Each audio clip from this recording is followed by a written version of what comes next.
السلام علیکم ورحمۃ اللہ وبرکاتہ۔ سوال پوچھا گیا ہے کہ ہمارے ہاں عموماً جانوروں میں دوندہ چوگا کی اصطلاح پائی جاتی ہے، تو مفتی صاحب ارشاد فرما دیں کہ جانور کی کتنی عمر ہو تو وہ قربانی کے لیے ویلڈ ہوتا ہے، اس کی قربانی ہو سکتی ہے؟ تو جواباً عرض ہے کہ شریعت نے قربانی کرنے کے لیے جانور کی عمر اس کے 2 دانت یا 4 دانت ہونا شرط نہیں رکھی، بلکہ ان کی عمر کی میعاد مقرر کی ہے کہ اس کے مطابق اس کی قربانی کی جائے۔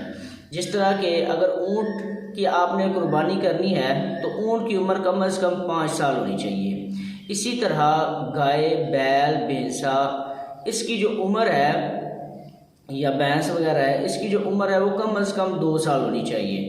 اور اگر بکرا یا بکری وغیرہ ہے تو اس کی عمر جو ہے وہ 1 سال ہونا ضروری ہے۔ اگر دمبا ہے، بھیڑ ہے اور دمبی ہے تو اس کی عمر 6 ماہ بھی ہو اور دکھنے وہ 1 سال کی لگے تو اس کی قربانی ہو جائے گی۔